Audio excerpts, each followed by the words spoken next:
Kang Deddy, gubernur konten. Gubernur Kaltim mengatakan gubernur konten, alhamdulillah. Rupa-rupa gelar ke aing, gubernur konten. Bener tuh? Baik jadi gubernur konten.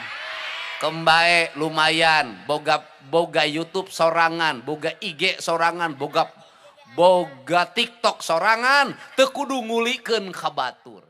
Di balik sorotan kamera, dua tokoh besar tanah air kini jadi perbincangan. Satu dikenal sebagai pemimpin muda penuh strategi. Yang lain dijuluki sebagai gubernur konten. Tapi, apa jadinya ketika keduanya saling berhadapan dalam sindiran tajam? Rudy Masud, nama yang mulai menggema di kancah politik nasional. Pria asal Kalimantan Timur ini tak hanya muda, tapi juga ambisius. Di usia yang belum genap 45 tahun, ia sudah duduk di kursi puncak pemerintahan daerah. Gaya kepemimpinannya tegas, blak-blakan, dan penuh strategi. Wawancara dengan rakyat yang mengaku kagum pada kepemimpinannya. Tapi satu hal yang paling menonjol, Rudy bukan tipe pemimpin yang suka tampil di kamera. Ia lebih suka bekerja diam-diam, membiarkan hasilnya bicara. Lain halnya dengan Deddy Mulyadi. Ia adalah simbol pemimpin yang dekat dengan rakyat. Secara harfiah, lewat video-video viralnya, Deddy memperlihatkan kehidupan masyarakat kecil yang miskin, yang terpinggirkan, yang terlupakan. Namun, popularitas itu kini menjadi pedang bermata dua. Beberapa pihak menyebut Deddy bukan lagi bekerja untuk rakyat, tapi untuk algoritma media sosial. Di sebuah rapat terbuka yang disiarkan langsung, Rudy Masud tiba-tiba melontarkan kalimat pedas. Jangan cuma bikin konten. Rakyat butuh solusi, bukan sensasi. Ucap Rudy Masud. Sontak, publik langsung menghubungkan pernyataan itu kepada Deddy Mulyadi. Karena siapa lagi yang dikenal sebagai raja konten kalau bukan dia? Deddy tak langsung merespons. Tapi beberapa hari kemudian, ia mengunggah video baru. Deddy berkata di depan kamera, yang utama adalah hati. Karena pada akhirnya, rakyat tak peduli siapa yang lebih banyak konten. Yang mereka inginkan adalah perhatian yang nyata. Deddy Mulyadi, mantan Bupati Purwakarta, kini dikenal sebagai fenomena YouTube. Ia hadir bukan hanya sebagai politisi, tapi juga sebagai penyambung lidah rakyat. Lewat kontennya yang menyentuh, Deddy menyusuri desa, mendatangi rumah reot, memeluk nenek renta, bahkan memandikan orang sakit. Kontennya menyentuh jutaan orang, tetapi juga mengundang tanya. Apakah ini bentuk empati? Atau pencitraan digital? Pernyataan Rudy Masud menyulut reaksi. Pendukung Rudy memuji. Akhirnya, ada pemimpin yang bicara blak-blakan. Pendukung Deddy balik menyerang.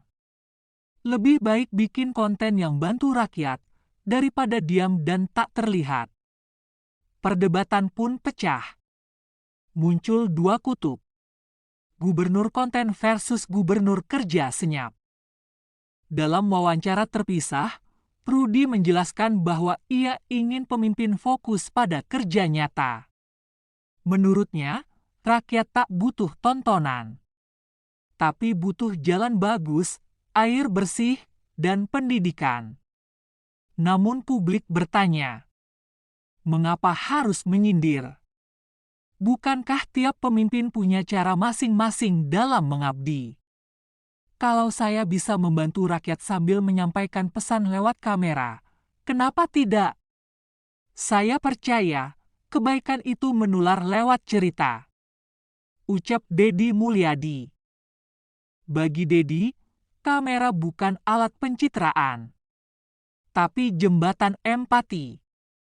Dari peristiwa ini, kita belajar bahwa gaya kepemimpinan itu beragam. Ada yang memilih panggung, ada yang memilih bayang-bayang. Namun ujungnya sama. Rakyat butuh hasil. Mungkin alih-alih saling menyindir, para pemimpin bisa saling belajar. Karena negeri ini terlalu besar untuk diurus satu gaya saja. Apakah Rudi Masud berlebihan menyindir? Apakah Deddy Mulyadi hanya pencitraan? Jawabannya tergantung kita, para penonton. Yang pasti, negeri ini butuh lebih dari sekadar konten, tapi juga aksi, empati, dan kolaborasi.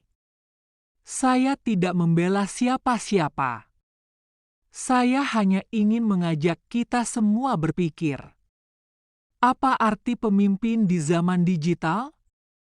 Di tengah perjuangannya membantu warga, dari orang miskin yang rumahnya ambruk hingga anak yatim yang putus sekolah, Deddy Mulyadi tak pernah berpikir bahwa suatu saat perjuangannya akan disebut hanya demi konten. Apa tanggapan Deddy?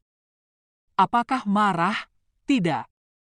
Ia hanya tersenyum dan menjawab dengan satu kalimat. Deddy berkata ke kamera, "Kalau saya bikin konten, isinya bantu rakyat, bukan pamer kekuasaan."